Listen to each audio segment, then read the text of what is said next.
আসসালামু আলাইকুম, ওয়েলকাম করছি রিয়াসাদ আজিম। ভিন্ন ধর্ম মতাদর্শে যারা শুনছেন সবাইকে আন্তরিক কৃতজ্ঞতা।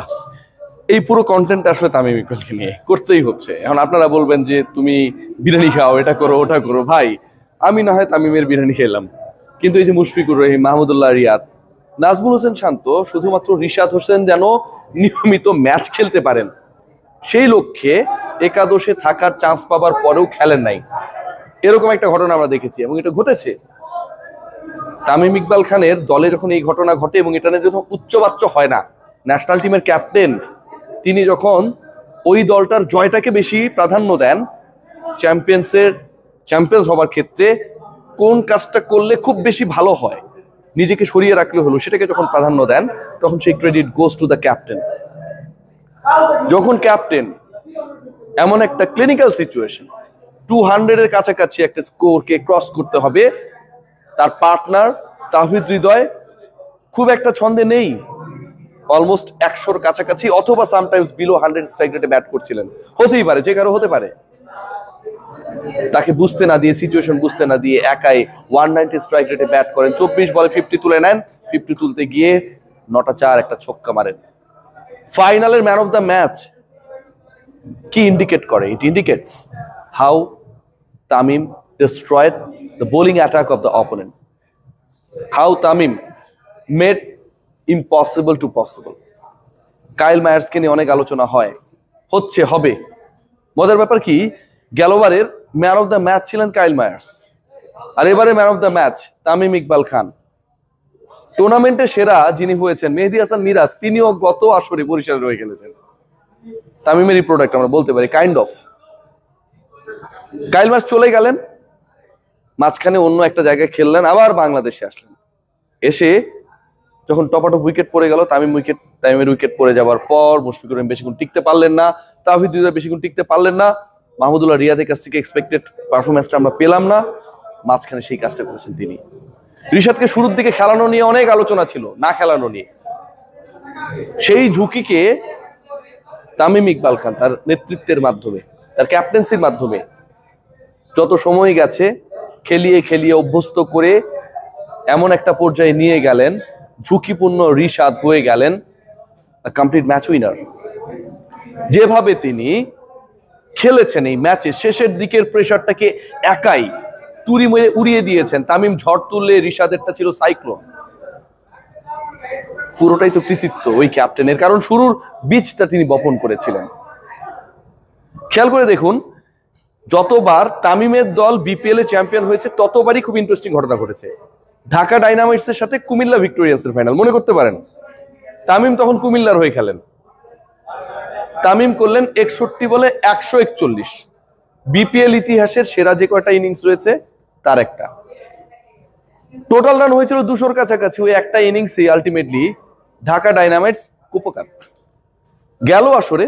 শুরুর দিকে তামিম ইকবালের ব্যাটিং নিয়ে অনেক আলোচনা, অনেক সমালোচনা, ক্যাপ্টেন্সি নিয়ে অনেক সমালোচনা। 4টা ম্যাচে টানা হেরেছিল সেই দলটা। কোনো মতে প্লে অফ এনশিওর করা, এলিমিনেটর খেলে কোয়ালিফায়ার 2-তে গিয়ে ফাইনালে গিয়ে চ্যাম্পিয়ন হয়ে যাওয়া।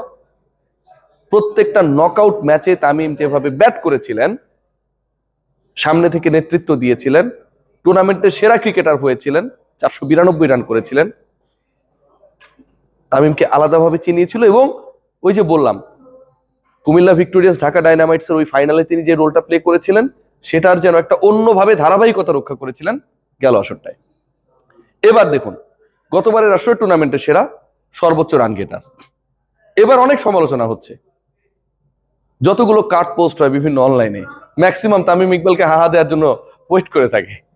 তামিম ইকবাল মানেই হচ্ছে 20 বলে 25, 25 বলে 32। আজকে অনেকে এক্সপেক্ট করছিল যে 40 বলে 47 রান করতে পারেন তিনি। আই উইশ যে তামিম ইকবাল 40টা বল যদি খেলার সুযোগ পাইতেন, আরো কিছু দৃষ্টিনন্দন শট আমরা দেখতে পেতাম। ফাইনালে পুরো প্রেশারটা তার উপর। যখন 200-র কাছাকাছি স্কোর পোস্ট করলো চট্টগ্রাম, সবার এক্সপেকটেশনস, সবার চিন্তা ভাবনা, বেসিক্যালি যারা আসলে অকারণে অনেকটাই ক্রিকেটারকে অপছন্দ করেন, অন্য ব্যাপারে অনেক ধরনের অ্যালার্জি থাকতে পারে, সাকিবকে নিয়ে আছে, তামিমকে নিয়ে আছে, বাট ক্রিকেটীয় জায়গায় 22 গজের মধ্যে অকারণে তাকে অপছন্দ করেন, তারা মোটামুটি রেডি। তামিম আজকেও একটা অ্যাঙ্করিং রোল প্লে করবেন, এভাবে আউট হয়ে যাবেন, অথবা তার ওই স্লো ব্যাটিং এর কারণে দল পরাজিত হবে, সে এক্সপেকটেশনটা শেষ পর্যন্ত ফুলফিল হয় নাই। দলে সবচেয়ে আগ্রাসী ব্যাটার ছিলেন তিনি। কখনো জায়গায় দাঁড়িয়ে জাস্ট প্লেসমেন্ট করেছেন, কখনো ডাউন দ্য উইকেটে গিয়েছেন, কখনো এমন ভাবে ছয় মেরেছেন যেন এটা আসলে দুধ ভাত। তামিম ইকবালকে যেভাবে আসলে বাংলাদেশের মানুষ মিস করে, সেটা তামিম কতটুকু আসলে বুঝতে পারেন সেটা নিয়ে আমার ডাউট রয়েছে। আমি তাকে বলবো এটা কোনো একটা সময় তখন কথা হবে। সেই আগ্রাসী তামিম, সেই টর্নেডো তামিম, সেই ড্যাশিং তামিম যেন আজকে আরো একবার আবির্ভূত হলেন। I think that it could be his last BPL innings. অনেক আলোচনা হচ্ছে তামিম ইকবালকে নিয়ে। কেন এই আলোচনাগুলো হচ্ছে? কারণ তিনি ক্রিকেট বোর্ডের দায়িত্ব নিতে পারেন, যে কোনো রোলে আসতে পারেন, এরকম একটা আলোচনা রয়েছে। সেটা যদি হয় ইলেকশন অক্টোবরে, এগিয়ে এলে অগাস্টে, ঘটনা যাই ঘটুক, তামিম ইকবাল বোর্ডে ঢুকে গেলে নিশ্চয়ই পরের BPL board director Tamim Iqbal, BCB president Tamim Iqbal মাঠে নেমে ওপেনিং করবেন না। লাস্ট ইনিংসে, প্রবাবল লাস্ট ইনিংসে Tamim Iqbal man of the match. তার প্রবাবল লাস্ট ইনিংসে ম্যান অফ দ্য ম্যাচ হয়ে তিনি ফাইনালে জিতালেন তার দলকে। বিপিএল মানে যখন কুমিল্লা ভিক্টোরিয়ান্স, রংপুর রাইডার্স এর আলোচনা হয়, একসময় ঢাকা ডায়নামাইটস সেই আলোচনায় ছিল। ফরচুন বরিশালকে রিয়েল ব্র্যান্ড বানানোর পেছনে এই ছেলেটার যে রোল, যে ভূমিকা, মালিকের থেকেও বেশি। মিজানুর রহমান এই কথাটাই বলেন প্রায়। 4 আসরের মধ্যে 3 বারের ফাইনালিস্ট, 1 বারের রানার আপ, 2 বারের চ্যাম্পিয়ন। ভাবা যায় কতটা ধারাবাহিক ছিল এই দলটা। যে ক্রিকেটারদেরকে ভেড়ানো হয়েছিল, অনেকে নাকি চলে না। মুশফিককে নিয়ে অনেক আলোচনা ছিল, কেন তাকে ক্যারি করা হচ্ছে। শান্তর ব্যাখ্যাটা খুব ক্লিয়ার। শান্ত চেয়েছে রিশাদ খেলুক, চিনি খেলবেন না। অসাধারণ ক্যাপ্টেন শান্ত। মুশফিকের কোনো ব্যাখ্যা ছিল না মুশফিককে কেন খেলানো হচ্ছে। তামিমের কাছের বন্ধু। মুশফিকের আজকের ইনিংসটা আপনারা দেখেন তো, 8-9 বলে 16-17 রান। এইভাবে না স্কোর কার্ডটা দেখলে, ক্রিক বাজে দেখলে মনে হবে যে এটা কিছুই না। কিন্তু যখন তার আগে টপাটপ 2টা উইকেট পড়েছিল, আস্কিং রান রেট বাড়ছিল, যখন তিনি নাইম ইসলামের বলে টানা 2টা 4 মারলেন, আরেকটা 4 মারার চেষ্টা করলেন বিভ্রান্ত উইকেট কিপার বাই 4, এবং সেটা যখন 1 ওভারে মোটামুটি 14-15 রান অ্যাড করলো বরিশালের ব্যাটিং ইনিংসে, স্বস্তির জায়গাটা তৈরি হয় তখনই। মুশফিকুর রহিম তারপরে বলে আউট হয়ে গেছেন ঠিকই, কিন্তু এটাতে কোনো কিছু আসে যায় না।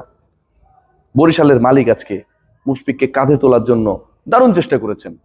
অবশেষে দুইজনে মাটিতে লুটিয়ে পড়েছেন, দেখার মতো ছিল। আবার সেই বরিশালের মালিক যিনি মুশফিককে কাঁধে তুলতে গিয়ে ব্যর্থ হয়েছিলেন, তাকে ক্রিকেটাররা, সাপোস্টাররা কাঁধে তুলে নিয়েছেন। আমরা আসলে এটাই দেখতে চাই, এটাই হওয়া উচিত বিপিএল এর সৌন্দর্য, কিন্তু এটা হয় না। টুর্নামেন্টে একমাত্র দল যারা ফ্র্যাঞ্চাইজি ফির টাকা ঠিকঠাক ভাবে দিয়েছে, ব্যাংক গ্যারান্টি জায়গাগুলোকে মিট করেছে, সেই দলটা যদি আজকে চ্যাম্পিয়ন হতে না পারতো, এটা একটা অন্যায় হতো ভাই। অনেস্টলি চট্টগ্রাম ভালো খেলেছে, no doubt about that, but the way Tamim Iqbal shows his team the pathway of destination, এক কথায় অসাধারণ। পুরো দলের পুরো মোমেন্টাম, পুরো দলের পুরো গাঁথুনি, পুরো দলের টার্গেট অ্যাচিভ করার যে স্পৃহা, প্রত্যেকটা জায়গায় captain played a vital role. Specially বিদেশি সিলেকশন চলে যাওয়ার পর রিপ্লেসমেন্ট ঠিকঠাক করা, দেশীয় ক্রিকেটারদের উপর ভরসা করা, তামিম ইকবালকে সত্যিকার নেতা বানিয়েছে। Great care.